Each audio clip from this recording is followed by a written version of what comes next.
Alright, guys, good evening. So we're going to start now, but this our learning today will take a different dimension, and it's going to be very interactive. So let me share my screen. So if you can see my screen, just let me know. So you guys just go to a place that's quiet. I'll be calling your names. You can call on anyone. So I'll be calling your names. We're going to be discussing. But first, let me share my screen. You can see my screen. Give me a thumbs up. Can you see my screen? All right, good, good, good.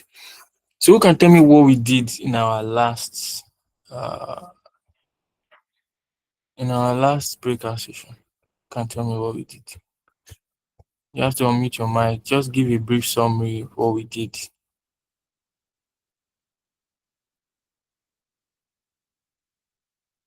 Just a quick summary. Yes, anybody?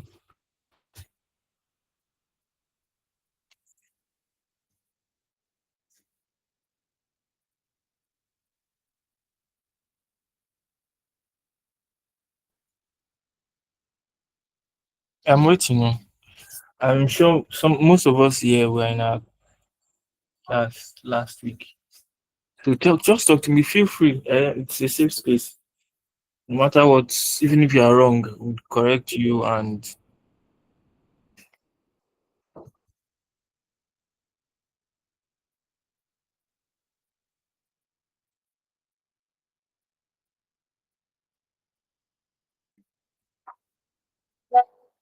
I see your message for, but don't worry, you can text. You can text. So anytime I call on, you can always text.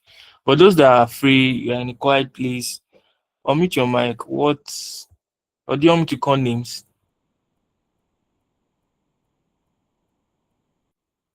What have you learned, or what did you take home last week?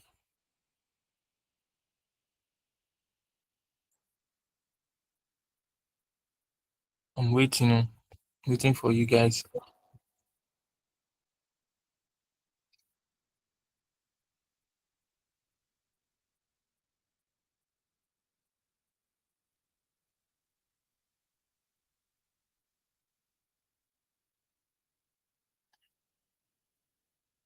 Let me call names then. Let's start with Jeremiah. Jeremiah, what did you learn last week? I think you're on the call. Aziz, you are not present, okay? Okay, I don't remember seeing you. So aside those that were not present, let me start with Jeremiah. I remember Jeremiah even answered. I think he answered the question. So let me do you a favor by going to this is what we did, not this. This is that was my second account. So this is your mic is bad. Why all these excuses? Nítorí Ọlọ́run. Your mic is bad. Okay, but you said you dropped a text. Let me see.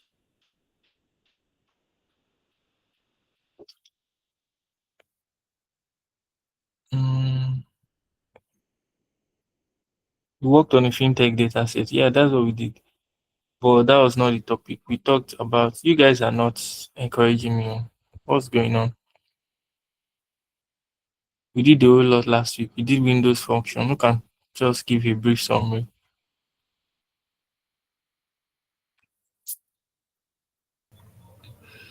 Good evening, Mr. Gaius. So Yeah, good. we learned how to use I think we learned Windows functions, like basically that was the general thing that we learned. Then we learned how to use over, rank, dense rank, lag lead, and I think that's what we learned last week. How to use those Good, ones. good. Thank you, Ashimi.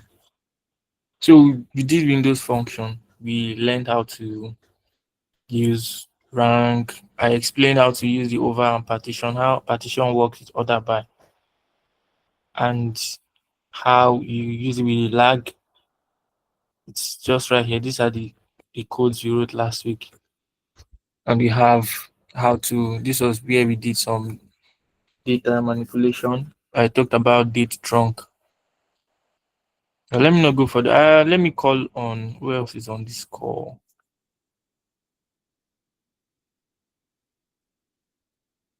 Hmm. Florence, you were on the call last week. What did you take home? Can you hear me?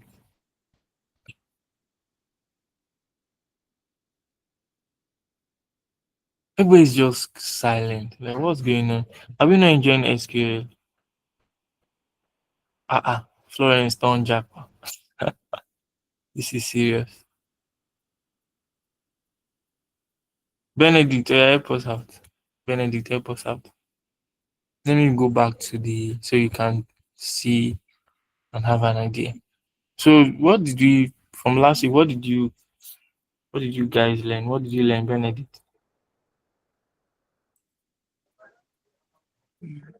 I mean, we learned some statistics and window function. So, like she said, we did Yeah, the some over mistake. function, the Okay, partition by and rank, how to use the functions together. Then lastly, we did the truncation. I think someone asked a question about how to truncate dates also. Yeah, I think we started okay, from how to create a table. Yeah, I think I remember that. How to create a table from scratch using. good, good. So, thank you for that. We talked about create a table. Going to be simplifying things today, and because of the simplification, I took it upon myself to create. Create keyword Can you and hear me? also how to update the table to also load data. Is it my network? Can you hear me? We can hear you, sir. Okay. So, as I was saying, I said we're going to simplify things today, and I don't know if it's because you guys are not really understanding. So I had to break things down, and I created a deck. By a deck, I mean a PowerPoint presentation where we're going to be looking at things together. So I'll share that very soon. But I'll just do a recap of what we did last, so that it sticks. I don't know why some of us are not. Maybe we forgot. Okay, so as we did the last time, I'm going to be going over it again. So please, just we created. I said how to create table. We created some tables and we copied the data from the files I had there into the table using these. That was stuff we did, and also this is how you select a table value. Select all from this. Limit shows the number of rows you want. I'm sure we're all familiar with this.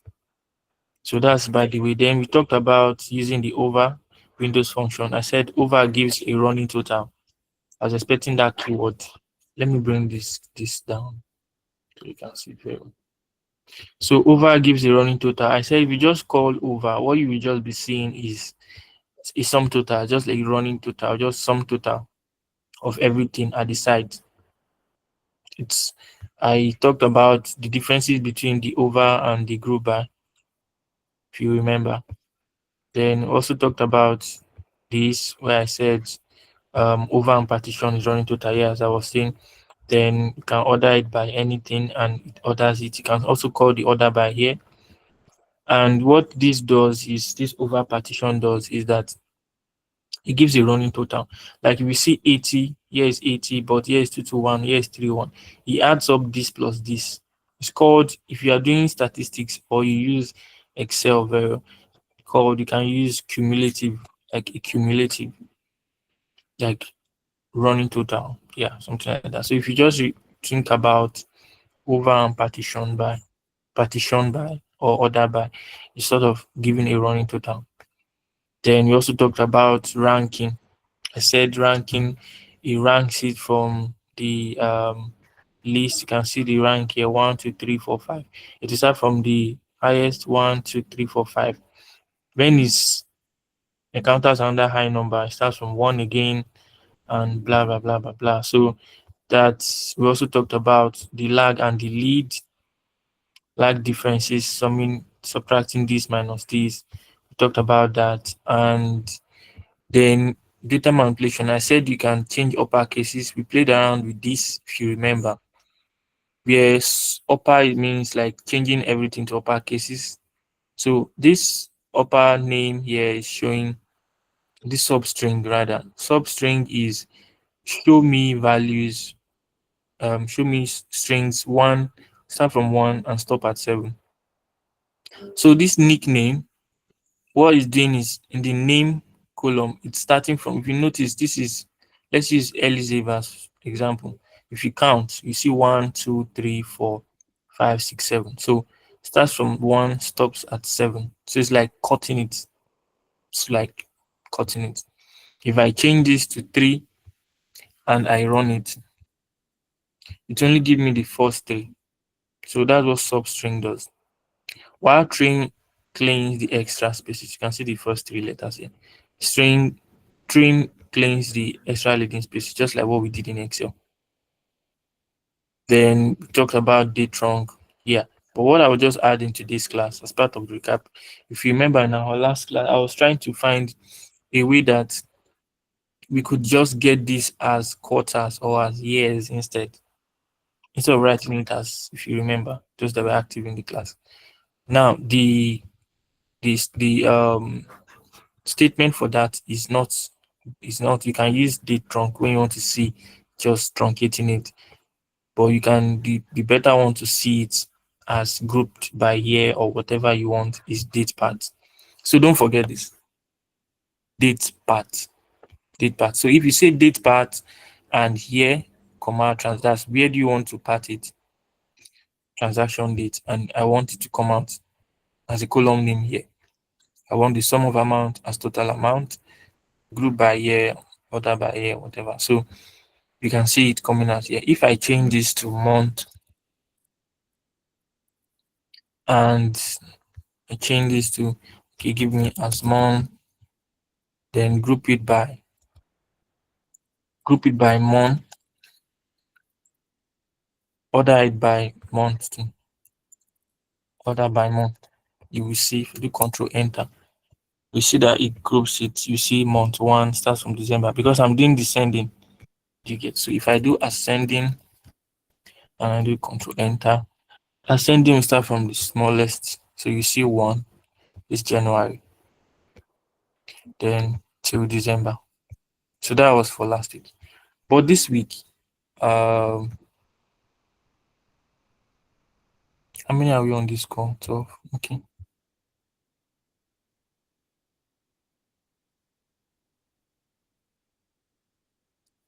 Just give me a minute. You want to, I would want to share on the screen.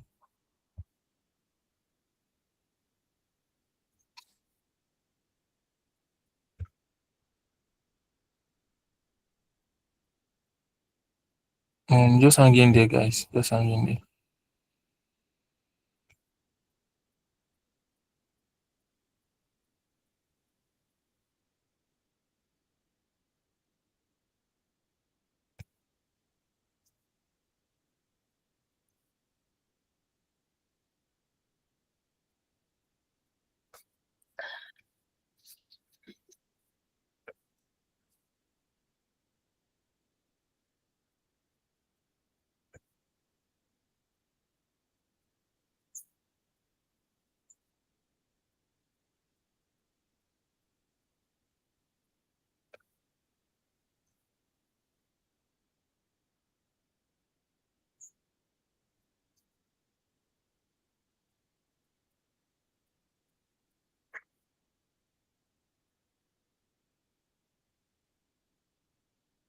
So if you can see my screen, give me a thumbs up. All right, good. So if you are just joining, I said to, maybe to simplify things, I took it upon myself to create a PowerPoint presentation to walk through it together, and I'll put this in a presentation mode and I'll be breaking things down. So what will happen is you don't mute your mics. I'll be asking questions as we go. So it's an interactive session. So I'll ask questions as we go, and you don't mute your mics. When it's time to write codes, we'd come to data lab and write codes. Then at the end of the day, I'll end the session with showing you how PG for admin works. Is that fine? All right. I guess that's fine. That's good. So, okay.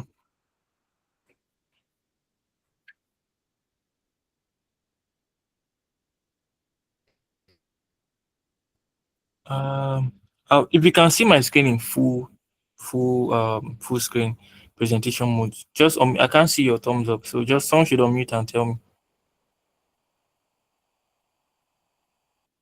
Is it in full? Like, is it in full mode? Is it in a full screen?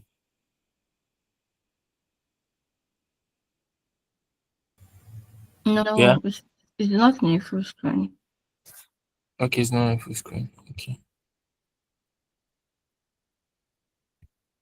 So I want it to be in a full screen. Let me stop sharing now.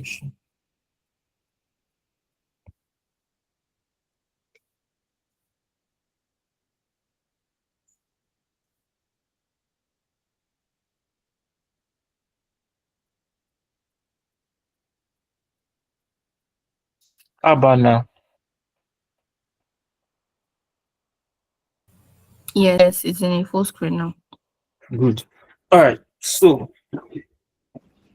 today we are going to be looking at statistics and exploratory data analysis with SQL. And our emphasis or our focus area is the FinTech data. Like, there are so many spheres or areas in data analytics. You can work as a data analyst, you can work in FinTech, that's financial tech. You can work accounting, you can work in agriculture, you can work in sales, FMCG, that's fast moving customer goods. So that's what we're going to be looking at. Mainly statistics and EDA. EDA stands for exploratory data analysis. So that's why it's EDA. So yeah, you already know my name, so I won't be doing so much of that. Now, what we'll be talking about today, we're going to be talking about a lot of things. In fact, I am really hoping that we'll meet up. So the first thing is introduction to statistics in SQL. I will do introduction to statistics. Also going to look at descriptive and inferential statistics. You look at the difference between descriptive statistics and inferential statistics. I need someone to unmute your mic. Just tell me, can you still hear me? Just let me confirm before continuing. Yes, we can Yes, hear sir. you. I All hear right, you, good. sir. All right, sharp. So, descriptive and or versus inferential statistics. The third one is measures of central tendency. If you're a graduate, you are done with the university, you did statistics in school, you would recognize some of the terms we would mention here. Even if you did maths in school, secondary school, measures of central tendency, we look at that because as data analysts, you would work with statistics. In fact, numerical data set, you would do mainly statistics with it. So the next one is measures of spread and range. That's the fourth outline today. The fifth one is the EDA, as I said. EDA stands for exploratory data analysis. That's EDA. The last one, we're looking at advanced EDA. So there's exploratory data analysis. When you say you're exploring something, it's just like you have a movie and your friend is asking, or you're asking your friend, you've seen the movie, tell me about it. Just give me a summary. Or you just go from 0 minutes to 15 minutes to 25 minutes. You're not watching it, but you're just exploring, seeing if you like what you see or you don't like what you see. That's like the surface scratching. Then we have the advanced one where you go in depth. Now, let's get into business. Introduction to statistics in SQL. We have, I said, we have statistics. In fact, we have biological statistics. I remember when I was in uni, I did something called biostats. That's biostatistics. Yeah, but this time around, we are doing statistics in SQL. So, what is the definition? I have to bring it down to layman terms. No stories told, no long stories shared. The science of learning from data is statistics. So if I ask what is statistics now, just tell me statistics is the science of data. The science of data, raw data is statistics. And in statistics, we identify patterns. We're trying to look at anomalies, we're trying to look at outliers, and all this would enable us, to make informed decisions. So we are not just working as data analysts. We just okay, A equals to B, X equals to Y. We are looking at okay, what are the patterns we can find from this? What is this information this is trying to relay? And how would this enable us make informed decision making? So statistics is the science of data. That's statistics. No long stories told. Now, as I said, our emphasis today is fintech. So that's what we'll be talking about. So now, what is the importance of statistics in financial tech institutions? It helps to answer fintech questions such as average transaction amount, popular payment channels, transaction variability among users. I decided to pick fintech because I just feel like one of the learners, one of you guys, would get a job as a data analyst with a fintech. All these fintechs are OPay, PalmPay, Kuda, Get, Access Bank, all these banking companies. So in case you find yourself in that sphere, you'd utilize some of this. Even if you don't, you still need this. So if you want to see the average transactions per day, per year, you want to see who is a scammer and receiving high influx of amounts regularly, all of those thoughts, you use the knowledge on statistics. So yeah, that's the importance of statistics in fintech. Now, why does it matter? You would ask yourself. Why is it important to learn statistics? Why did we run from statistics in maths and we are meeting it in SQL again? Why is it necessary? The first thing is we are summarizing large data. So statistics is important because we want to summarize large data sets. That's the first one you have here. So summarizations means that you have to give a bite-sized comparison. We are just looking at it. Okay, out of all these stories, these 1 million rows of data, 18 columns of data, what is the summary of all of these things? And some of these insights now can be essential when you want to check transactional data, user behavior. The second importance is identify patterns. As I said, you use statistics to identify trends, anomalies, outliers, and you can see fraud detection, customer segmentation efforts. So that's the second one. Then the third one is to facilitate better decisions. That's why statistics matter. Okay. Now let's look at descriptive statistics and inferential statistics. What is this descriptive? When you say this descriptive, it's from the word to describe. So now, don't mind this image. When I was creating it, I was looking for the image that would relate well with somebody describing. But this looks like a man that is explaining, explaining. So that's the best I could find. Just ignore that. So when you say descriptive statistics, you are summarizing the data. You are describing, okay, among all these things we've seen, okay, what is the average, what is the count, the percentage, that aggregation, that that summarization is what we call descriptive statistics. So yeah, you are presenting the data through the averages, through the count, through the percentages. So we are trying to see all of these summarizations when you are doing all of these descriptive statistics. And if you look at the right side, you see primary focus in SQL. So SQL efficiently calculates descriptive statistics, enabling quick access to summary metrics directly from the database. So as you are querying, you're relating with the database, you can just calculate this, you can do a sum. Okay, let me look at if you're working with the fintech data, for instance, you can just say, okay, let me quickly run the average transaction per day. Let me see how much people transact on this platform.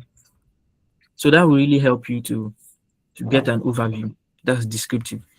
Now, inferential. Inferential is different because you are now making predictions. You are making predictions, you are testing models, you're testing hypotheses, you are even forecasting. Where I work, the firm I work, the department I work in under supply chain, and demand planning and forecasting. So we do analysis, depth analysis, advanced Excel, Power BI, and we forecast.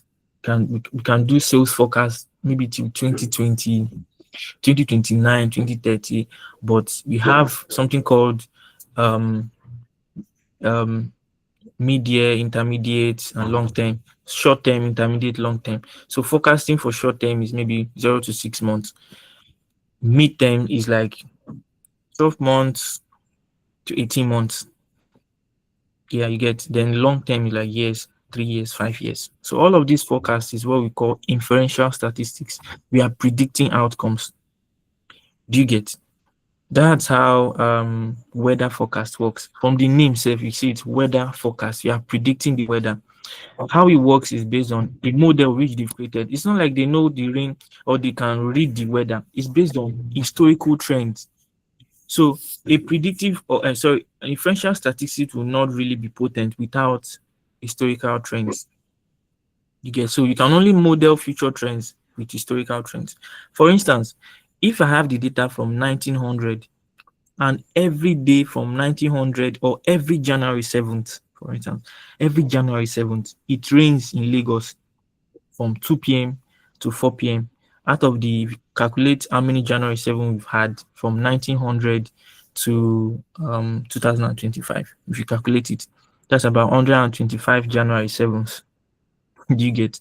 So if out of that 125 January 7th, 50 of those January 7 days, it rained from 2 to 5 p.m. You see, based on that historical data now we can now predict that in January 7, 2026, it will likely rain from 2 to 5 p.m. How did I come about this? Yeah, I predicted, I forecasted, but it's based on historical trends. So that is inferential and statistics. We are inferring. What's the application in fintech? So you would know, you can see what I wrote here. I said, although less direct in SQL, inferential stats inform models to predict risk, forecast growth, and analyze customer behavior in fintech. You can predict the behavior of customers based on their past behaviors. No stories told. No, it's not like we are doing magic. It's inferential. We are inferring from the word infer.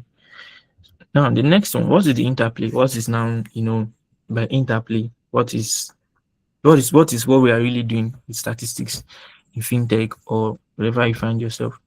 So what happens is that descriptive will just lay the foundation. So it's like it will summarize the data. This is what we have. This is what we have so far. Then inferential will now predict. You get, will now do the prediction.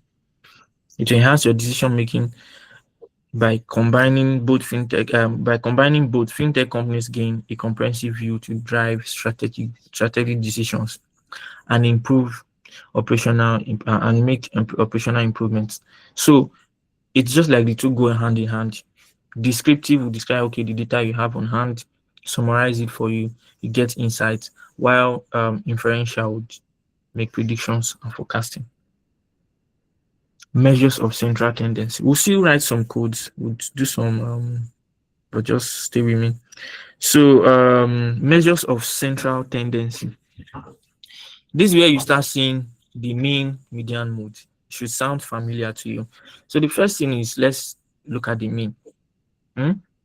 The mean is the average value. We know, for those of us that are very good with mathematics, if I ask you what is the mean of 5 numbers, the mean of those 5 numbers is addition of those numbers divided by their actual number, like the number of numbers there are. So if I have 1, 2, 3, 4, and 5, the mean of 1, 2, 3, 4, and 5 is 1 plus 2 plus 3 plus 4 plus 5 divided by 5.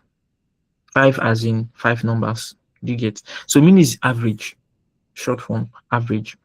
And we can use mean to look at, okay, what is the overall trend in, if it's fintech now, in spending, what is the overall trend? So if I ask you, what is the mean amount you spend per day as a Nigerian?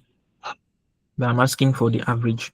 So on average, I don't know, I think it was World Bank. They said Nigerian spending power is very low. I mean in the dollar. So the average Nigerian spends less than, how did it, is it um $5 to $7 per day, $5 to $7 per day. So our spending power is very low. We don't spend because we don't have the money at hand. So getting those all of those things, they use the mean. It's called mean. When you see average, someone might be spending 400,000, someone might spending 500,000, 1 million, someone spending 40 naira. So the addition of all those things by the population of Nigeria would give us the average or the mean. Again, fintech application. You can look at this to study um, and understand spending habits. I just want to use, as I said, I want to use fintech for our case study. So you can just use this to identify deviations. You can use this, okay, if the highest person is spending 500,000 or 1 million naira per day, and the least person is spending 100 naira per day, you can see how you see the deviation. You can now tell yourself that disparity is too wide. So you can use this to understand deviations to improve performance in operations. Median is the middle value. I won't spend much time on this. So median is, out of all these value, the median value. So in the mathematical concept, I know statistics is boring, but you would love it. Don't worry, just be open-minded. So median is like after arranging all your numbers serially or your values serially, the middle numbers. But the application of this is just to see normal spending. What is the median value? What is the normal spending habit? So we can use this to detect fraud. If maybe for your salary account you earn probably 400K per month, and every month 400K comes in, 400K comes in. All of a sudden, 1 month you just receive, or your bank now notices that you maybe 700 million just came in. Can see that disparity. They can give you your detail. They will not really flag it, but they would monitor your account. I'm telling you these things they do in real life. Monitor your account and start monitoring you, trailing you. If it happens again, there's a pattern. Then I don't know. I'm using US mindset. I don't know if this works in Nigeria. They can call you for questioning. The IRS, something called the IRS, will call you for questioning. Hey, what's up? What's your source of income? How did you make all of this? That's why most people prefer to do. Um, they save their money in bitcoins. That's another story for another day. But that's median value. It is the middle value. Please, if you have any question, you are free to interrupt me because just ask as I go. Now, the mode is the most frequent value, the ones that occurs the most. We use this to spot patterns. That's just it. Spot patterns to identify patterns, popular patterns. Do you get? So that's the mode. We'll go into practical applications of all of this very soon. Measures of spread and range. We have variance and SD. SD is standard deviation. Let me show you guys something. I think we'll still come back to the presentation, but let's write some codes. Let's come to practical level now. So I would need our mics unmuted. Let's select SQL. So as with what I've said so far, I've said a lot. We talked about mean, median, the modes, and measures of spread. Let's see, for instance, now we'll do this together. We want to find let me start with mean. So if I want to find the mean of something, I said mean is average. So let's say I have from what we did last time, we have a table called transactions.csv. It's a fintech data set. So let's see. So let's say select all. Just want to see the select all from from let's see transactions.csv.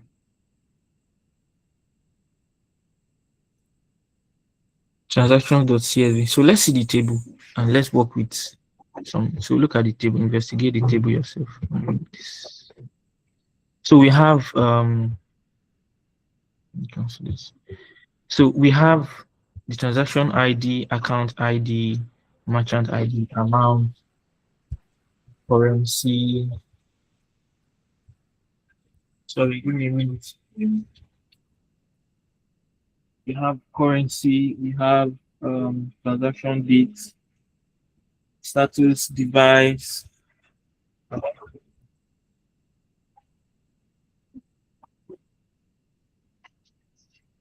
So let's say, for instance, now I'm asking you, somebody will have to tell me what to write, and I'll write.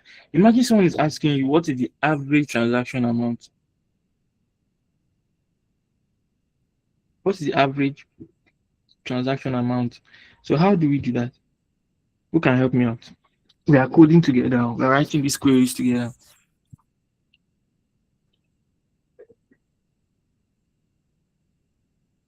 So who can help me out quickly?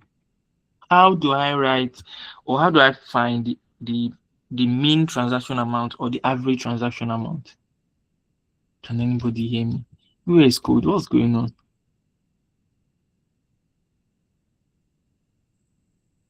You can if you can't speak, you can drop in the comment section. So how do you find the average transaction amount? This is the table we are working with. We're working with the transactions data set.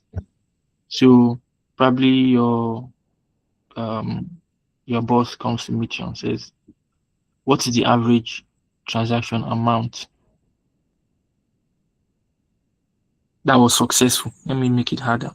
That was successful, because we have a column with status, success, and I think there is pending. If you check, there's refunded. Yeah, there's refunded and there's pending. So if I ask you, for instance, that what is the average transaction amount that was successful? Can anybody help with that? Average successful transaction amount. Nobody. Oh my god. So People are sending messages on the call message. okay, thank you. Of course, I could not see it. Let me see.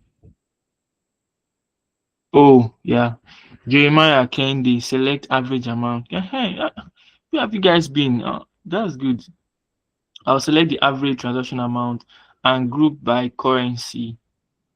Okay, nice. Average amount. Okay, to find that was okay. Find that was successful filter by that column. Good. Hey, you guys are following. So no long stories. Very correct. So if I'm asking for the average transaction amount, we can just since it's just the average, can just say average. And say it's average, right? There's this statement average. We call it out. AVG. Sorry, doesn't thought this was listen. So you just say AVG, and the name of the column is amount. You get, so you write it transaction amount, and let's call it always alias. Let's call this transaction. Let's call this transaction amount. Let's leave it as this. From this, we can select other things. Let me select. Remember the question. This question is a very tricky one. I said the average transaction amount that was successful. Average transaction amount in Naira that was successful. Let me put it down. Let's make it much harder. So we select the amount. Let's see the transaction, the account ID. Let's see the account ID. Yeah, the account ID. Because we want to know people making the transaction. Transaction ID from I've written from statement, sorry. So where, so we can say where, because I said the ones that are successful. I remember the status column has success, pending, and refunded. Yes. So where status is equal to, so you put that in quotes. Always remember, you put that in quotes. Where status is equal to success. Where status is equal to success. And remember, I gave two conditions. I said the successful ones and the currency ones transactions in Naira. So I can say where where currency, we have a column called currency, and we have NGN as Naira. So we write it there, NGN. So we want to see this by this.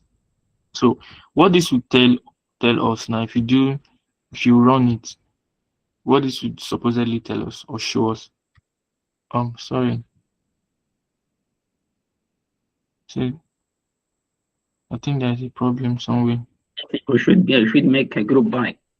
Yeah, I would have group because there is this in here. Thank you for that. So I'm supposed to group by. So we'll group it by the account.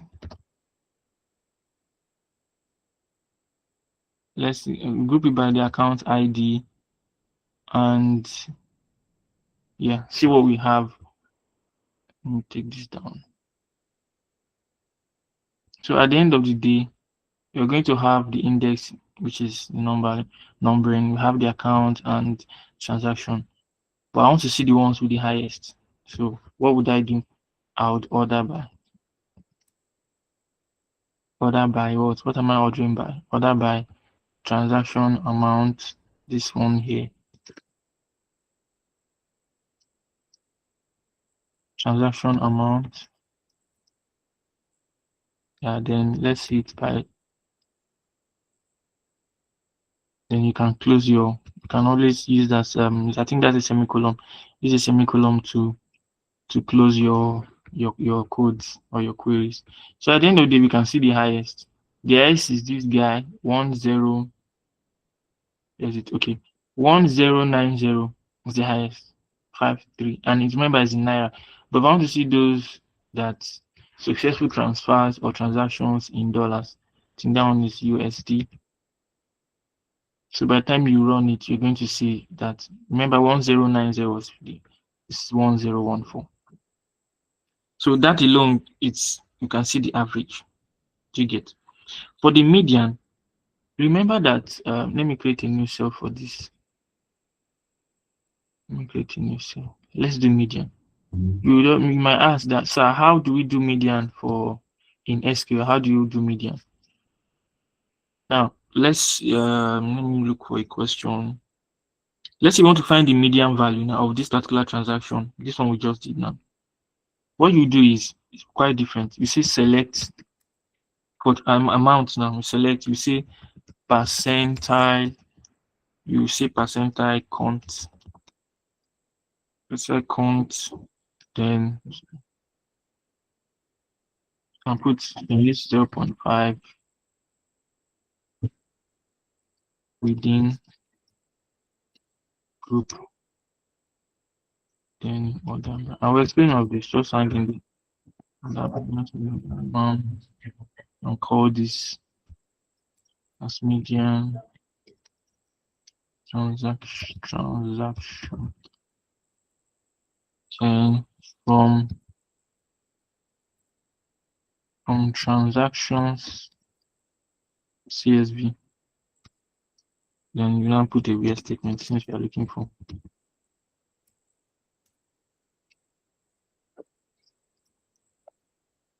So what this is doing, right? What this is doing is you're finding the median. You know what median is like? This 0.5 is like median, like half. 0.5 is 1/2. That's the middle.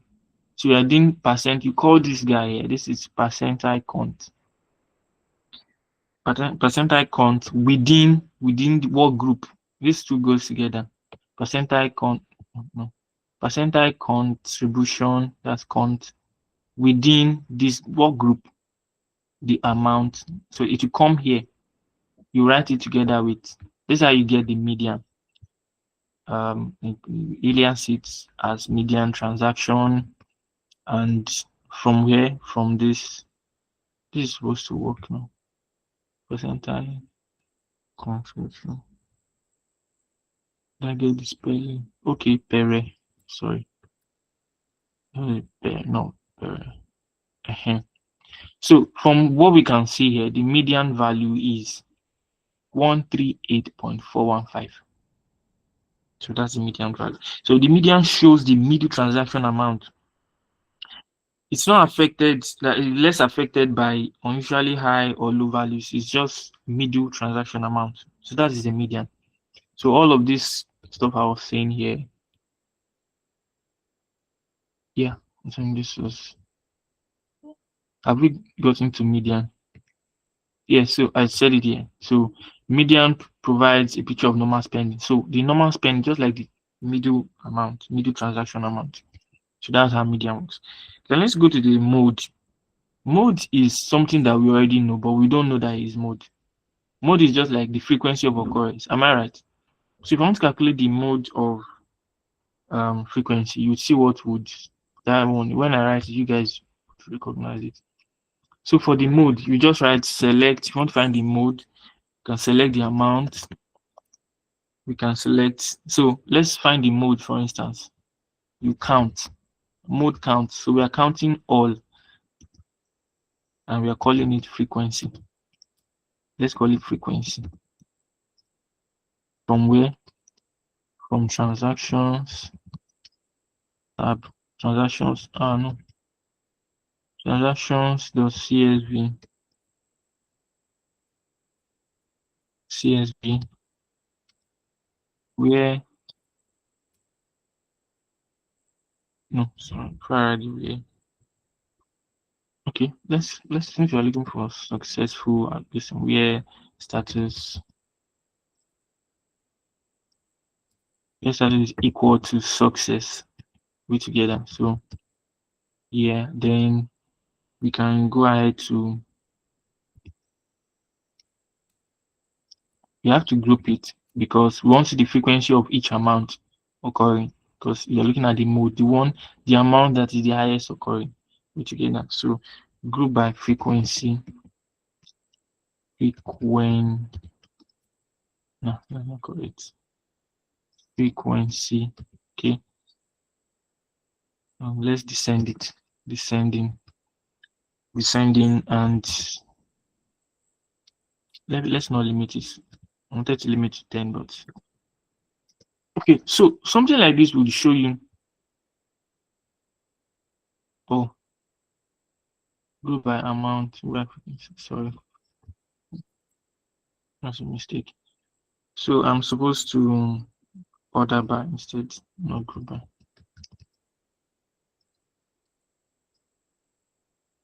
I will still group it. I think I need to still group it.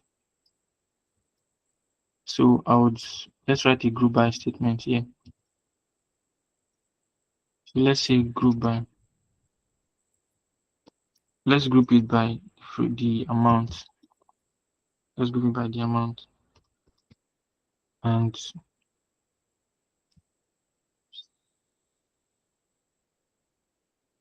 okay, now you see what happened there. See what happened here? It's showing us the highest occurring. To make it make more sense, let me use status. Let's look at the status, the ones that occur more. Then let's remove this and group by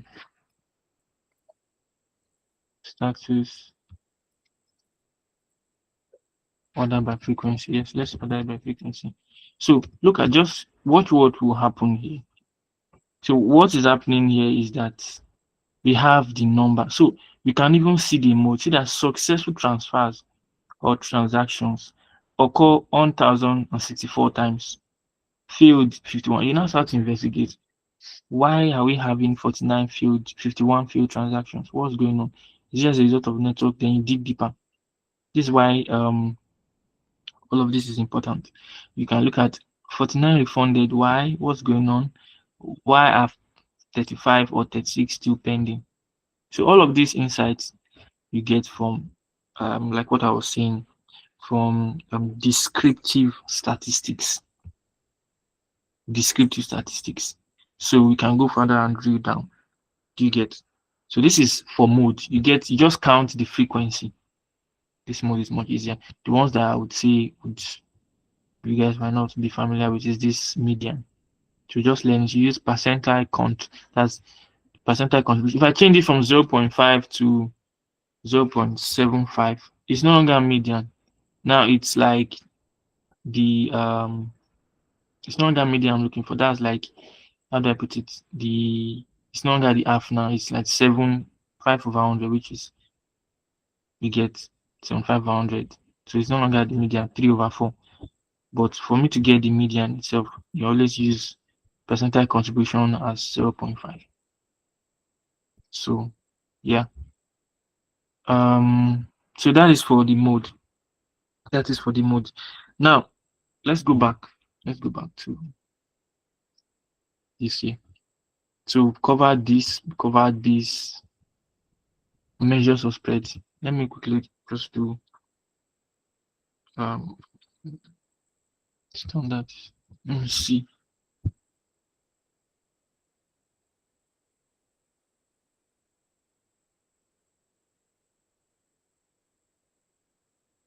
Standard deviation and variance. Let's look at it. Let's write some codes about it.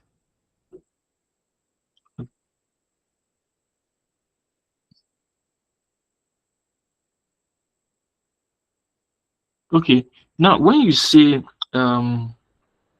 standard deviation, how I process things is that since everything we are doing is in English language, if you understand the meaning of deviation, I think these things will not be difficult for you to understand. What does it mean to deviate? Deviation. Let's look at it together. I want to show you guys something.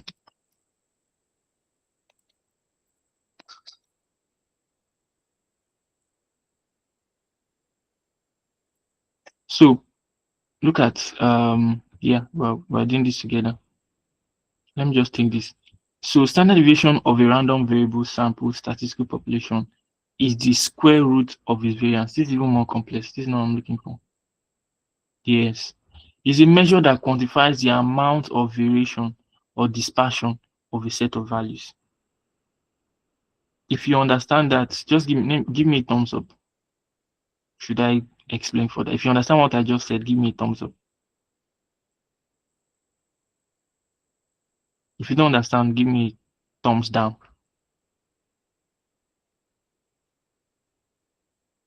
If you don't understand, give me a thumbs down.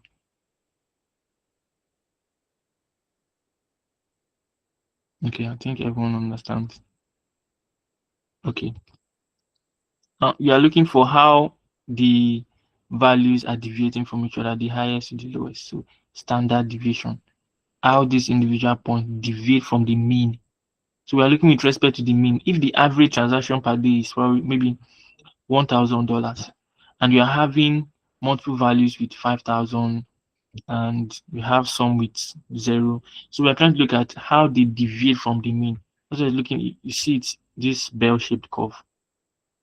The middle is the mean, how it deviates. So the wider the bell curve, the wider, like the wider this thing is, the higher the standard deviation is. How these values deviate from the mean.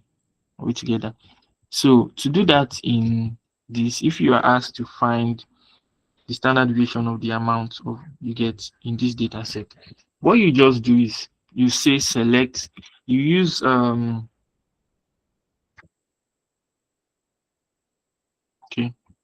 you say select, and you say var sample, that's variance. We use a VAR, and you see something like this. This is like the syntax, I call it syntax for variance. You get variance of the amount. So don't forget it's var sample, variance of the amount. Let's call it the variance. All right, comma.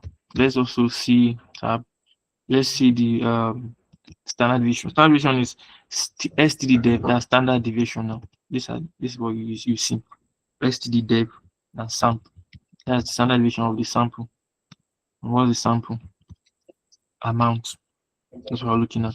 Let's call this STD underscore dev. So this is what we're looking at. From where? From transactions.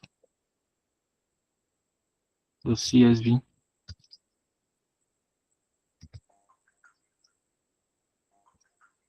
Transactions of CSV. Let's look at where status is success. Where status is equal to success. So let's see standard deviation. Let's run this. Remember, var samp std def samp. See it. Imagine having .178. I don't want these values like this. How do I do it? Basically, you want to round, right? You just call the round. You'd have seen it if you've taken your data camp lessons. So you just say round, and when you say round, you come to the end by how many decimal places. If you don't specify it, just give you what you would have to specify round this particular listing, comma 2. I want it in 2 decimal places. I also want to round up this STD because I don't want point, whatever, it's too long. So we call round, then you come towards the end of this amount and write comma 2 close bracket. So when you hit Control Enter, you see the values in 2 decimal places. I have a question. If, for instance, you want to make it whole numbers, I don't want any decimal places. Who can tell me what syntax I would write? Instead of saying round, what would I say instead? Let me check the comment. I write it in the comment. I want to see it as a rounded up figure. I don't want to see point, whatever. No decimal places. So how do I do that? Anybody? Is anyone? Okay, maybe we can remove number 2. Okay, we remove 2 and write. Okay, we remove 0. the 2 and write. Okay, 0. Okay, so comma 0, then comma 0. Let's see. Very true. So 0 is simply saying you don't want any decimal place. But let me show I you guys thought something. there was another Yeah, keyword that we could use yeah, apart from that. that's what I want. Uh-huh. No, that's what I'm expecting. Then also, Okay, Sunday, tell me, what's the keyword? I don't know. That's the reason I was expecting that. But I also have a Okay, yeah, question. Like, how do we okay. differentiate between a sample and a population, sir? A sample and a population. Yeah, when working with data. Okay, but just explain very well. I don't get what you mean by sample and Okay, population. I noticed that when you wanted to write the code, you put sample when doing the after select, and I've noticed also in one of those codes that it requires me putting population like POP, something like that. So I just want to know, like, because I'm very confused when it comes to that aspect. Okay, like instead of writing the Sample, SAN, yeah, yes, then the person put, yes, the the code person requires put me to put POP. population. Okay, see, the thing is, it depends on the data set you're working with. If you are doing what do you call it? If you're working with a sample, maybe a small data set, for instance, it's not so large. That's what I'm guessing. I don't really know, but from I don't know who else can help us with that idea. From what I know so far, I think it's if you're not really working with a complex data set. I don't really have much idea on that one. You get, but basically, it's how do I say it? From what I can see from a layman knowledge, sample is like sample variance. So you are just doing number, number of, what sample is now, and number of observation. But that population is what I don't know. I think it's if you want to see the entire population, I'm guessing. If you want to calculate the entire population to get the exact variance, you can now use the POP. But this sample is maybe estimating maybe population. It's just now, it's not like seeing the entire, it's just like a particular sample of data. When you're working with a sample, you can use sample. But let's verify that by checking if we would I get the wanted, I same also value. wanted to ask that can we verify that by using POP Yes, instead of count? let's Think verify of that. that. No problems. So let's verify that. Remember, this is 15253 and 124, right? Okay. So let's verify that. And see the difference is slight. I guess what SAMP does is it takes a bite size, it just takes a chunk of the data you have and gives estimates. But POP does for all, it calculates the entire population. That's why it's POP and SAMP. I'll see confirm that, but I'm sure POP is the entire population. SAMP is probably particular sample. That's why it's sample. So if you just want to see for everything, use POP. But do you get that? Who asked that question? I think that was yes.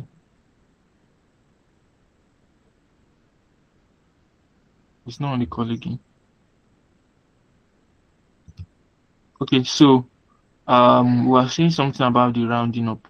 If you score this keyword round up, just see the difference.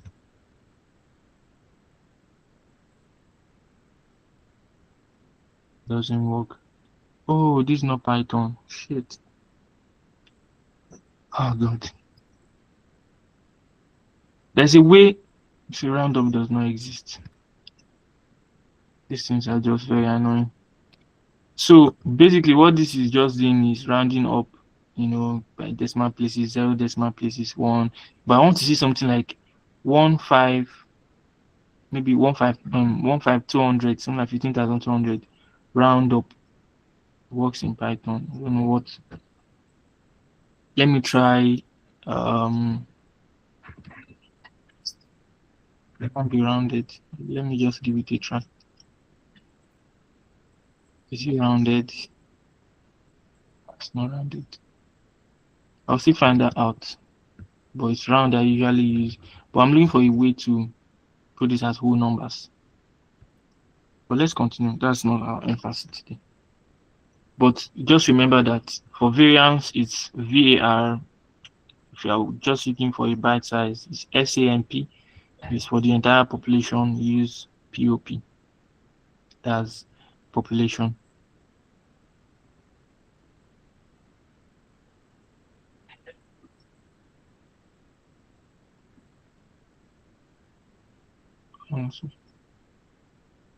Ceiling and floor. I don't understand.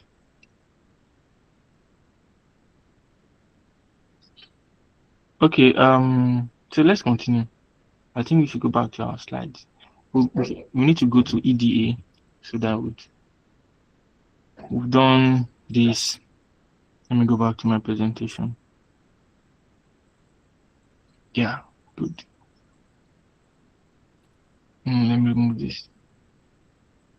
So if you are here to this stage, I will just tell you kudos. If you are following, you are doing well. If you have any questions, just do let me know.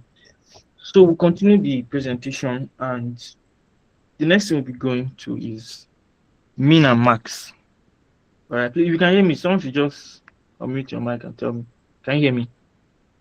Are you following? Can anybody hear me? I can hear you, sir. Right. So we are min and max. When you say minimum and maximum, I'm talking about the minimum value in a set of rows, columns, or data sets. So now you use this, that's the use of the minimum, use it to identify outliers, looking at the highest, comparing the highest towards the lowest and see how vast the difference is. Do you get? So if you want to check the range of values from the minimum to the maximum, you can use that to detect outliers. Outliers indicate that, or in the sense that if the maximum is far above the average, just way above, that's an outlier. So we use the min and max to investigate all of this. Now the application. So I just came up with this small analogy. I've always been telling you guys. I said if every week or every month a particular amount of money enters your account and all of a sudden a huge sum of money just enters and they will flag it. They will just flag it. That's why some banks, if you make some very, very funny transaction, they can flag your account. You have to go to the bank, verify yourself before they can open it back. So all of these things, they use these measures. So you are using the minimum to the maximum. If there's a huge difference, you can use this to detect fraud in fintech. So what would this do at the end of the day? Increase security and you can check, as you can see what I wrote here, flagging values like 1 naira against 1 million transactions. And it helps to detect outliers as we know. So let's go quickly to EDA, exploratory data analysis. So basically the EDA is all about understanding and exploring data before diving into models. Before even doing any report, you need to understand your data. That is exploratory data analysis. You will keep hearing this term over and over again in the data world. So EDA is basically, understanding but exploring. It's more of exploring your data, knowing what this your data is saying, understanding it. So it helps you answer your questions about what does this data contain? Are they are there missing values? Are there suspicious values? So that is EDA. This is definition. As I've said, you explore your data, you understand your data before this one even comes before deeper analysis. You extract those insights. You get.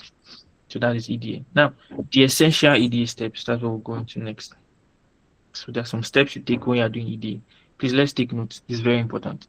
If you are doing exploratory data analysis, some things you should take, you should not avoid. The first thing is you check your data structure.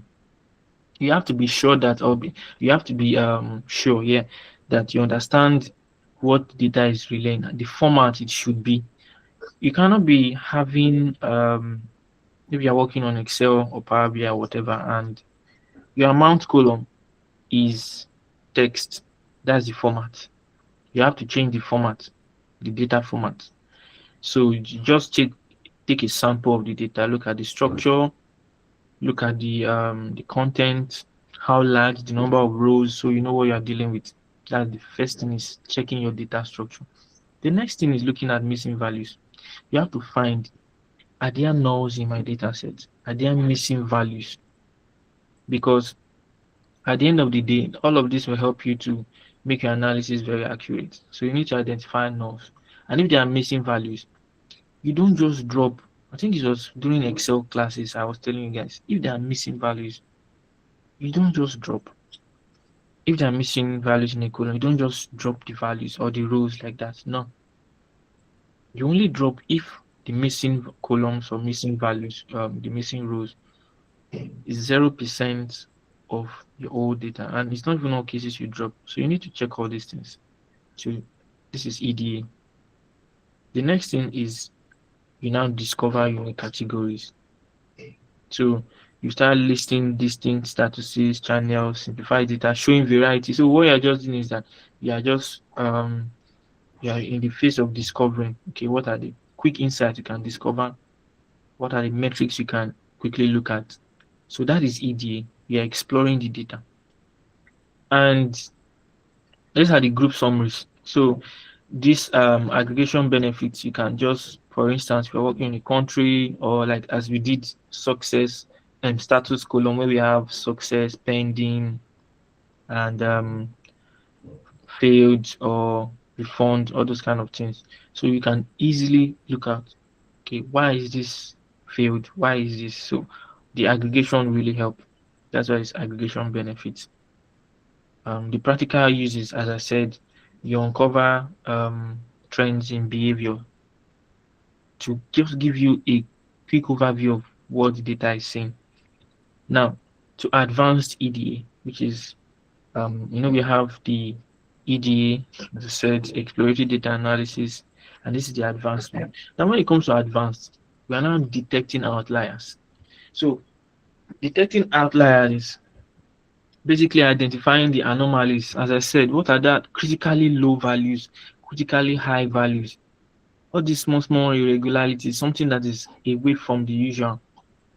You get, so all of this can be helpful when you use fintech scenario now. Prevent fraud, as I said, where they'll flag your account, where they'll call you in for questioning, all of those things. So it's important. If it's in other data sets or other scenarios, if you're working in sales, so you can see, okay, why is there? Okay, let me tell you guys a story. So there was a based on the data I was working, there was a time that it's sales, it's a sales company, FMCG. So I work in the IT, the as data analyst there. So there was a time one particular distributor, one particular sales rep, just normally they do their target for that cluster is their target for that cluster is I think 500 million, 500 million in naira per month. That was their target. Is it 500? Okay, the other one that's 1 billion. So 500 million per month. That's their target. And they have different sales rep, different distributors in that particular cluster. Now, there's a time that one particular sales rep, normally they do every month, you see them doing individually now as a sales rep, they do maybe 10 million, 40 million in sales of product. There's this particular month they did 75. Like that's more than 200%. From the usual 10, no, averagely you see them doing 10. They did 75. I have to look at it, and those things are things I identify and raise it up. You have to relay them to the managers. Okay, we noticed this. Ask this person what's really going on. Is there any issue? What happened? So those things now identify anomalies, irregularities. So all of these things are what you identify anomalies with. So I had to give it up to the managers. They call the sales rep, and at the end of the day, I think what he said was, I don't know the reason he gave, but that's just a scenario. So all this is very necessary to, you're like monitoring for any sudden change. So if there's sudden change, sudden decline, sudden incline, you can raise it up. So that's outlier detection. It's part of advanced EDA. Now, what is the relationship exploration? So the first thing is checking correlations. I don't know if you've heard of the word correlation before. When you say correlation, um, it's not causation. Don't know if you've heard that word before. Okay. So, but then correlation is you check it to help to identify relationships that have impact. Why is this? Why is sales low? Is it because of its buying season? Is it because of is this? What is the reason why this is happening? So checking for correlations. That's another part of advanced EDA. For I give a fintech example here. Let me read it. Analyzing user balance against transaction amount helps determine optimal resource allocation and operational effectiveness. So it's like taking your current balance against the amount you transacted. Your balance now, your balance in your wallet against your transaction amount. So doing all of this can help to determine optimal resource allocation. So you're looking at the correlation. What is the correlation? Imagine you have 500 million in your account and transaction you're making maybe per month is more than that. So you can see, okay, what's the correlation between the two? Let's identify relationships. Why is it that sales of umbrella increases during the rainy season? Because it rains. Do you get? So these are correlations. There's a relationship between one happens because of the other. So the correlation. Okay. So I guess this was supposed to be. I don't know if you have the time for that. What's the time? Okay, let's do it. So this is the first practice question. So we are looking at average and median by country. Let me go to my data set.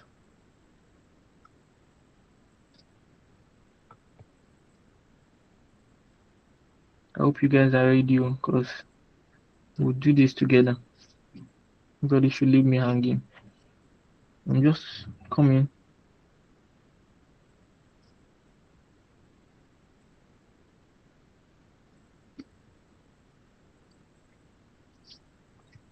So we have, I think I will give you guys as assignment. I'll give you guys an assignment. Yeah, that's what I'm going to do. I'll give you guys an assignment.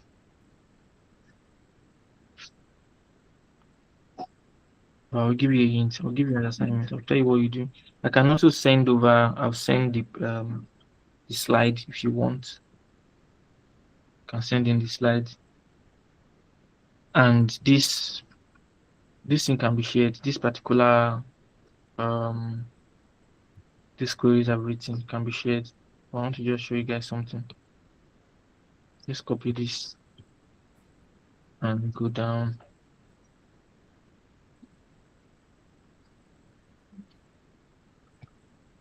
So I would ask just one question, then I'll give you the rest as assignment. So let me run.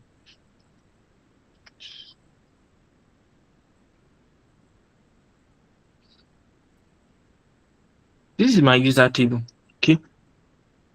And see what the user table has. We have user ID. Take note of user ID. We have the name, the email, the date that the user signed up, and the country the user is from. My question now is just a theoretical question. Don't worry. If I want to see the average transaction per country, what tables would I need? What tables would I need? And remember, these are the tables we have loaded. Yeah, there's it. So yeah, these are the tables. Just a minute. Yeah, these are the tables. So if I'm looking for the transaction, the median or average transaction per country, how do you think I would do it? Let me start with the average. Average transaction per country. How do you reckon we do that? What tables are we going to make? And how do we do that? Is there anyone who will help us?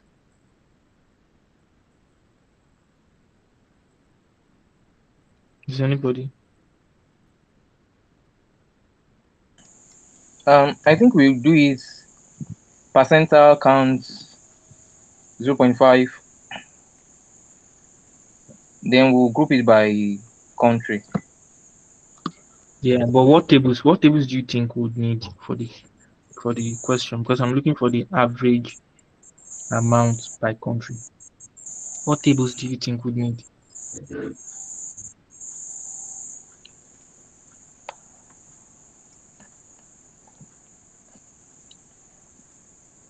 We are going to make use of I think the back are like quantity. Okay, you want to see the tables. Okay, that's why yeah. I was thinking you guys are familiar with the. Okay, so this one we have here is transaction table. You can see it. It has the amount. So anything amount, just know that we're getting from transaction table. Okay. Then I showed you guys the amount table, the user table. The user table has the names. I'll show you. Let me just. Okay, yeah. See the user table. Okay. It has the name. It has the country. So if I'm saying the average, let me quickly do that. We'll do that together. So just leave your mic on. Don't mute yourself. Let's run it together. So we want to look at the average amount by country because we are all learning. So let's do it together. I'm going to join. Are we together? Is that correct? We're going to join tables Okay. together. Yeah, we'll join the user table and the transaction table. All I right. didn't teach you, but I'm hoping that maybe Mr. Emmanuel has taught you join. You guys have done join. So I want to see country because remember I said the average amount by country. Is that okay? So I'm going Yeah. to select the country and the amount. but this time around it's going to be the average amount. Is that okay? Okay. Okay, good. So this is what you write. You write to select statement. What are the things you need? Then from where do we need these things? We'll still add more things to this select statement, but we'll come back from. Let's start with the transactions table. I need it Definitely. from. Okay. Now transactions table, but I want to join it. You get. So I like to Yeah. alias tables when I want to join. So let's call this See. trans. Or let's do T. Let's do T. Let's not complicate things. Then after the from statement, you now say, okay, from this Mm, as this, we call the join. Since we want to join, you now say join. You call the tables you want to join with. Join the users. Abi yes. the CSV. This is transactions the CSV. Okay, join the users table. Let's call this as You. what do you think we should use? You okay? So now I have to go and tell these guys. Like I have to indicate. You know how join works. I can't just say country. So since Yeah, I have to definitely. T and U, so country is in the users table. Then I'll say U dot. Is that fine? Okay, content is in user table. Okay, u Yes. dots. Yeah, yeah. U U dots. dot users and amount is in the transaction table. Then I say Yeah, T dot u amount. dots. Amount. Okay. So I've joined it, but I've not specified what IDs should I join them on. What's common among the two? So if I say join as you on, that's where the on statement comes in. You Yeah. can write in a new line, but it's just whatever on.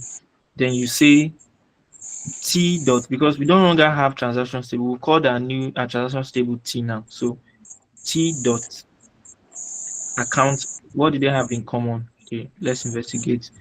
This is user ID, User right? ID. And let's see if where's transactions table should not be far. Just again down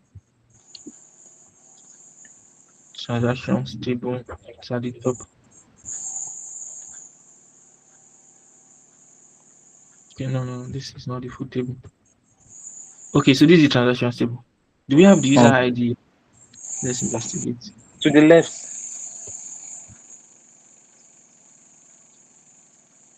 Ah,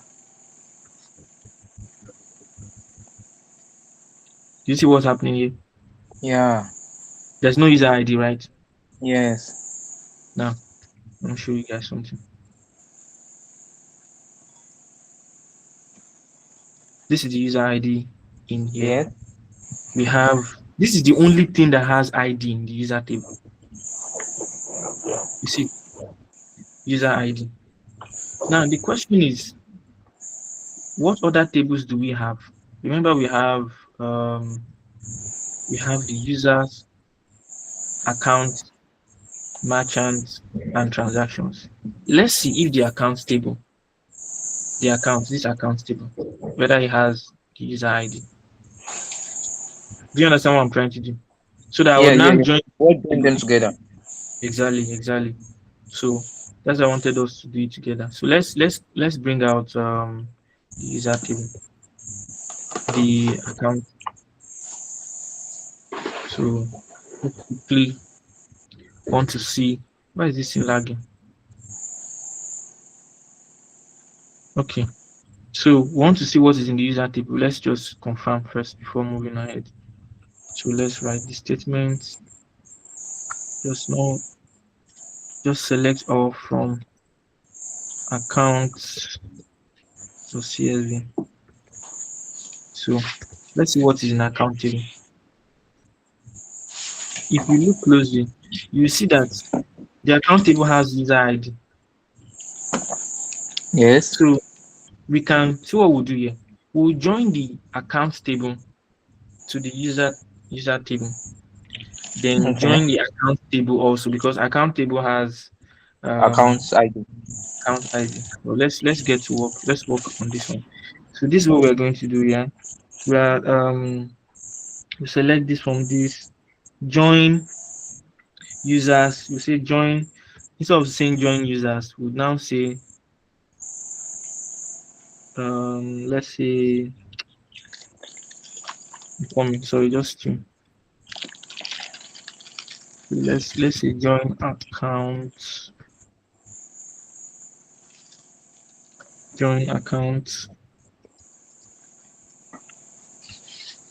of CSV coming.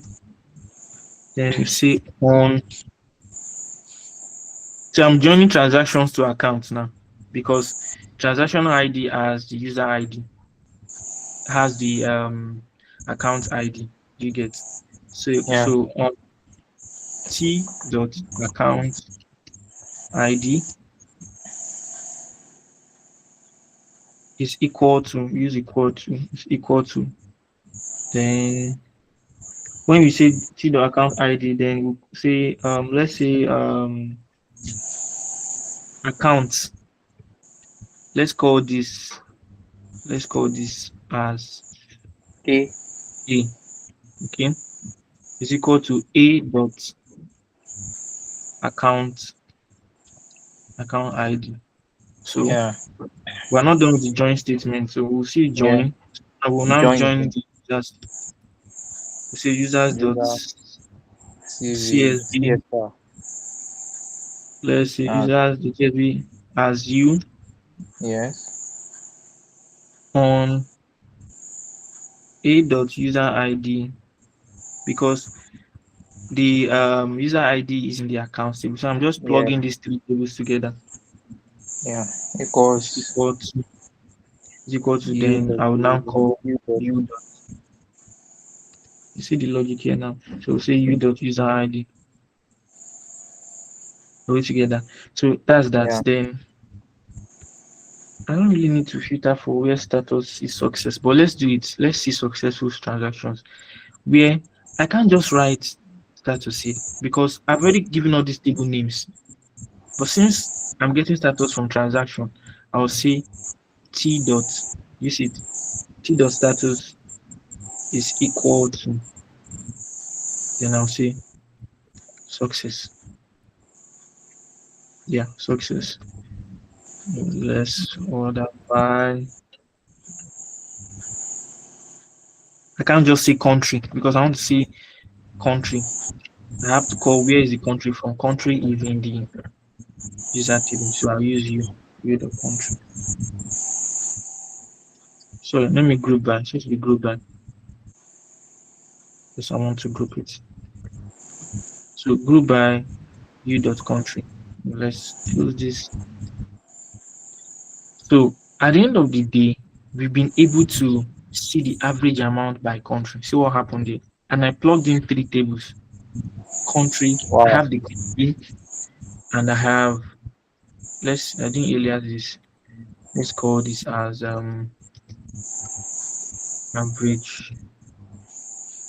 average amount. Let's call it average amount. So that's the essence of join. So I've joined three tables together to get the details from the tables. You can ask, what's the need for bringing the accounts table when we did not use it? I brought it in because that's my linking column. I'm linking the ID there. They have account ID common with the um, transaction.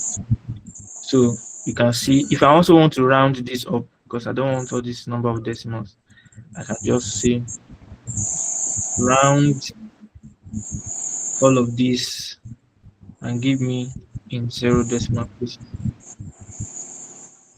I say control enter. So it should just give me exact figures here. Do you get? So that's how Yeah. if answer one question. Now this question. Calculate the average. Okay, what we did was average amount, transaction amount by country to identify premium user locations for regional market analysis. Now, can you now tell me where's the premium user location here from this thing here? Premium user is going to be found in user ID. No, like from this thing with this results now. Okay, okay. Which Premium country? users. Yeah, which country do you think they transact averagely the most, like the highest amount, successful That should be amount? Kenya. Kenya. Yeah, Kenya. I forgot to order. So by order, by let's order by this guy here.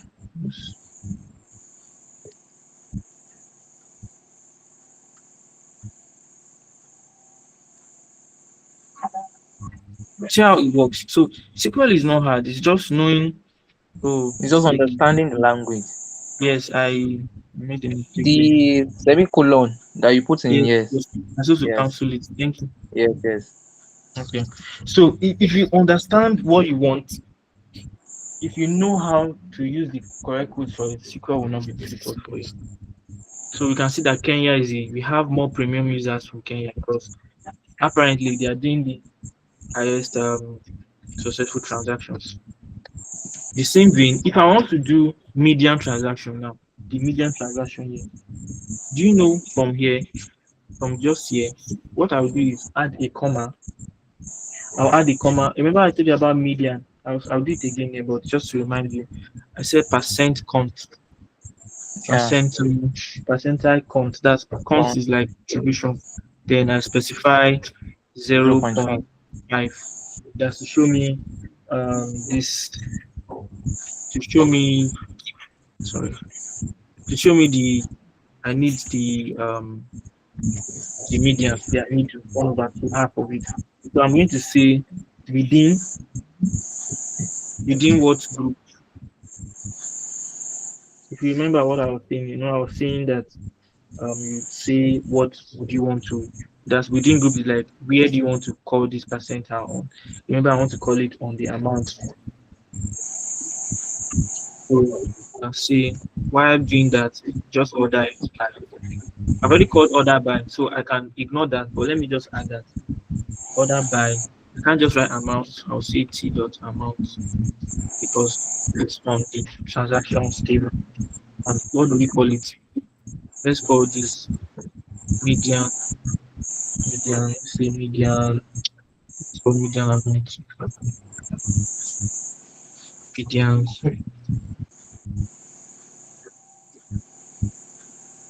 median amount. So at the end of the day, they have three columns: the country, the average amount, and the median amount. I remember I said something about order by. It's already ordered. I'm ordering Yeah. it back. Okay, so if I see what happens if I remove the order by here. What happens is that there's The space. yeah.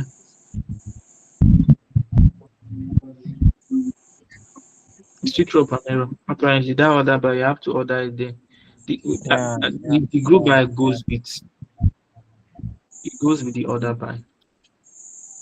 The group here, not group by. Group goes with the order by. It goes with the order by. So at the end of the day, you've even answered the question, the average amount and the median amount. That's this thing has been answered there. This question has been answered. Then I, Calculate. I noticed you, sorry, sir. I noticed you Yeah. put space in that from. Why? Is, Okay, no, it doesn't matter. It's just doesn't matter. okay. See you goes. Okay. Okay. And I don't know, you guys should learn to I used to use caps like all these statements. I use caps like select as So, yes, yes, like yes, yes. so your codes will be very neat and always comment on them. By commenting I mean you just plug in hashtags. You can just write so that whoever is reading your code would know what you are talking about. So I can plug in hashtags there and say once you run it, it won't run as a code. You should see it as text. You see question one, question one, question one. Then let's see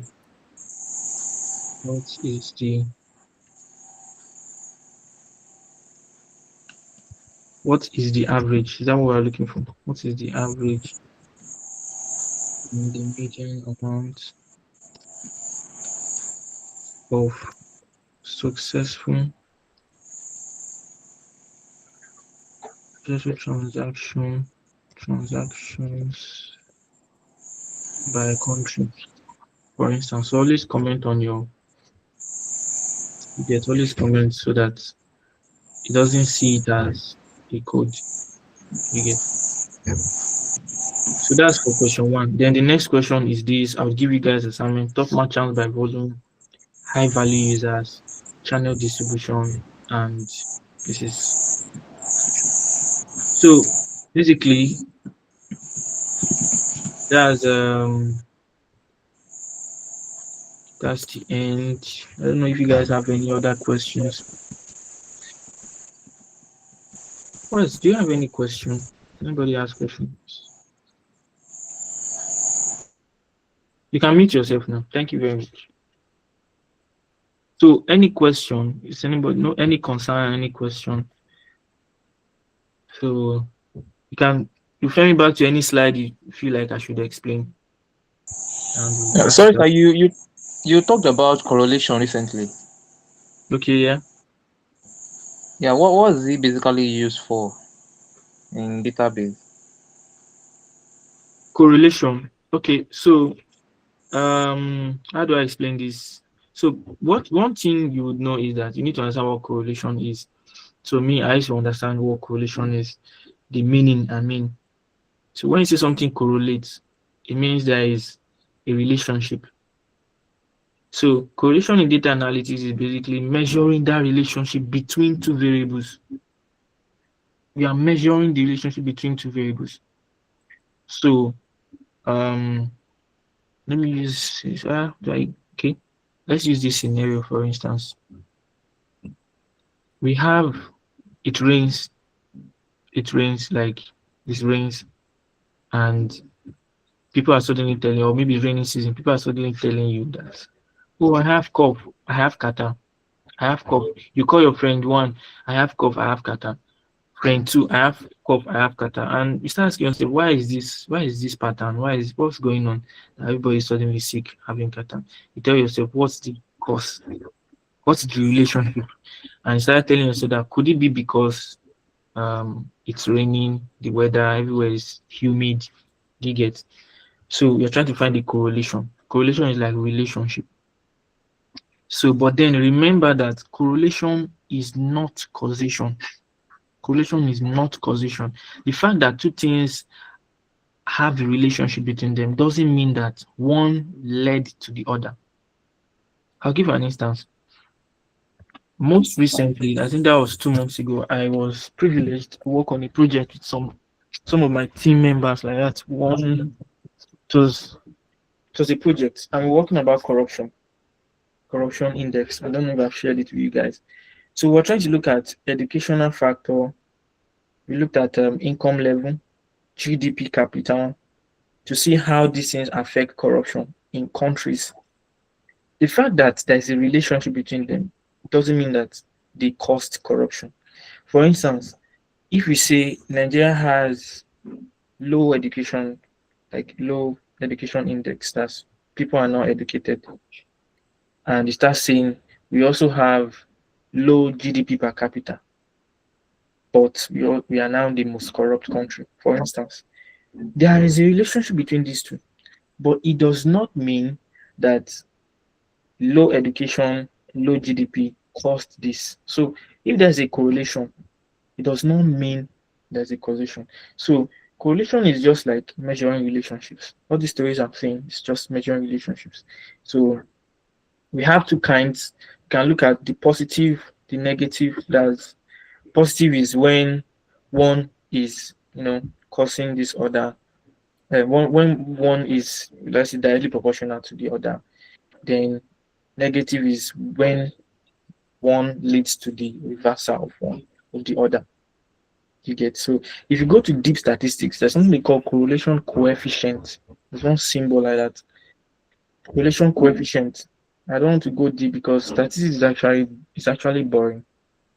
But if you have good understanding of it, to help you a lot. You start hearing things like Pearson's coefficient, Spearman's rule, all of these things back then in school when I did statistics. Aziz, you can relate here. Yeah. So Pearson's measures linear, Spearman measures nonlinear. I don't go into all of that, but just know that correlation is relationship between two variables. If variable one is A, variable two is B. So the relationship between A and B is correlation. Correlation. Are we together? All right, thank you, sir. Yeah, no problems. I think John, she. Yeah, thank you. So any other question? You can sign your attendance. Thank you, Benedict. Thank you so much. Any other question?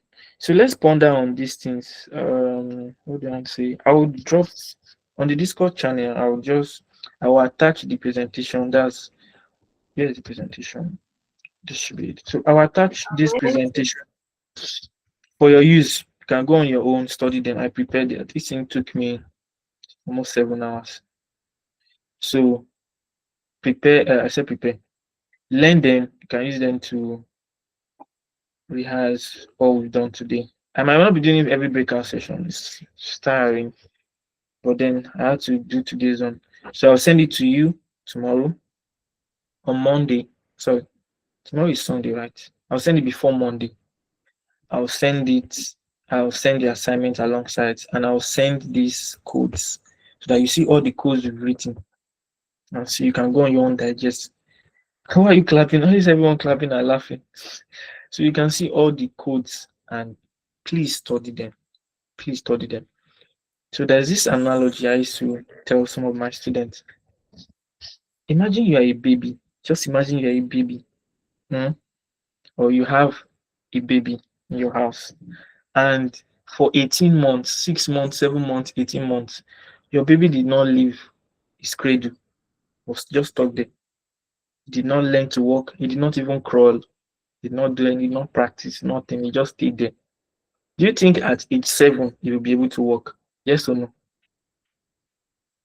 From 0 to 18 months, 2 years, he never walked. He just stayed stuck in his bed, rolling around. Never walked, never practiced. Do you think at age 7 that baby would walk, even though he has or she has 2 legs? Do you think? No. No. The question is why? Why do you think? But that his legs are functional. Why can't he walk? Do you know why he can't walk?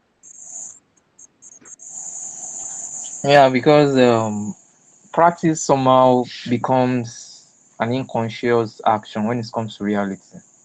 Exactly, bro. You are getting it. You have to practice. If you want to learn a new language, you want to learn a new skill. If you don't practice, you can't. If you want to learn Spanish and you don't practice speaking it, you can't. Do you know the astronauts, when they go to the moon, they forget how to walk. Like, because the minimal time you can spend as an astronaut in space is 3 months. Some people spend up to 6 months. Some of them come back after 6 months and they forget how to walk. Do you know how crazy that sounds? They forget how to walk. Walking you've been doing for 40 years of your life, you forget it. It's because they didn't do it for 6 months. So their brain just adapt to floating. You see, some of them they'll feel like some of them will be giving presentations or speeches, and the cup they are holding in their hand, they just drop it because they feel like they are still in space and expecting the cup to float. So what I'm driving at here is that if you don't practice, you will not be good at it. If you practice and you stop and you go for a break, a very long break, it will take you time to catch up. So that's how they forget how to work because their brain just forgets it. You adapt to something else. So if you do SQL today for 2 months back to back and you leave it for 6 months and you come back, I promise you, you forget how to group. You forget how to group statements. Ordinary group by you start asking yourself what's going on. So that's how it is. So the practice is non-negotiable. You have to practice every day. Every day.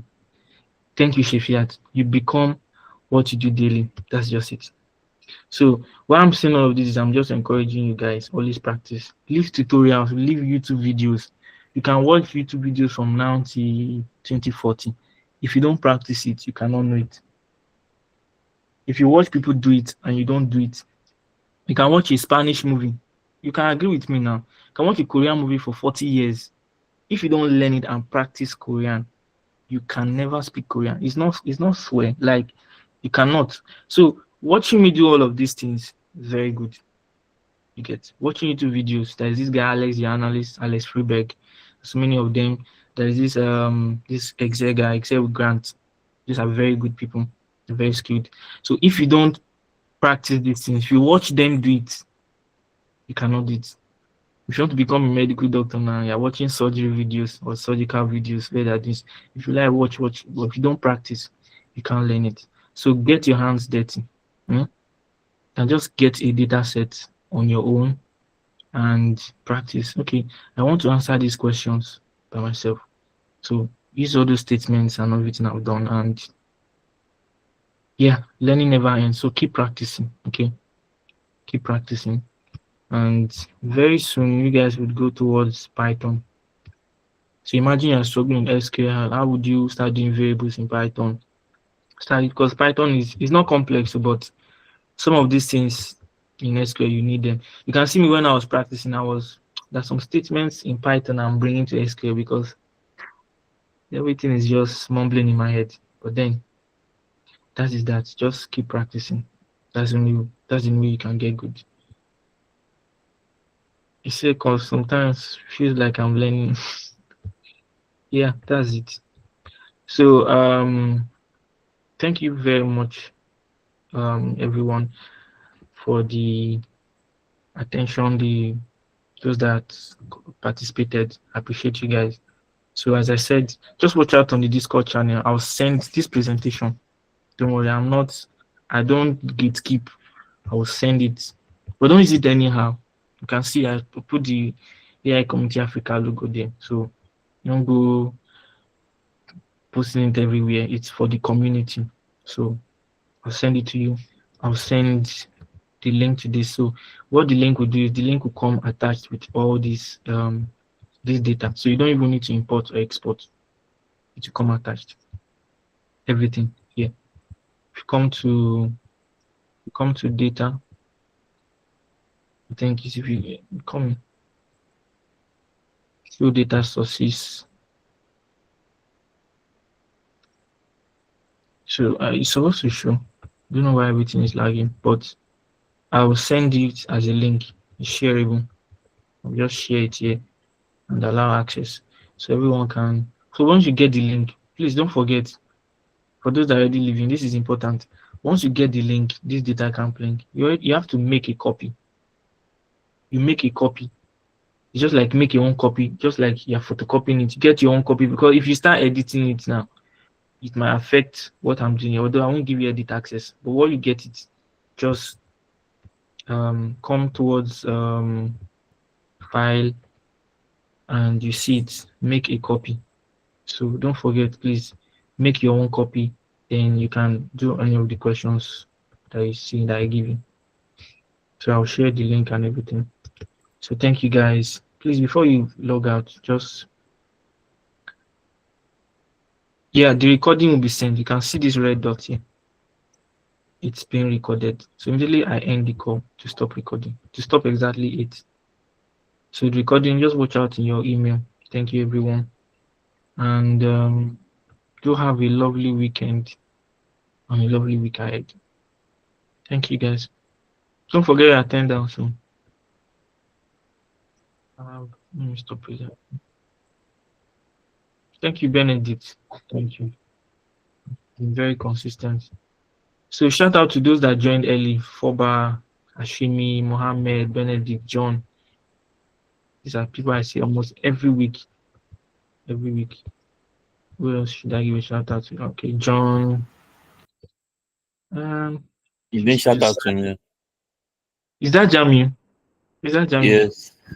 Yeah, Yes. shout out. I already know your voice. Shout out to Jamie. Shout out to Divina. You guys have been very consistent. These are names I saw from day one. Day one. No problems. We see. You guys can connect with me on LinkedIn. Oh. My name is Gaius Ufondu on LinkedIn. So see you at the top. Take care. Thank you very much.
A. Fireflies.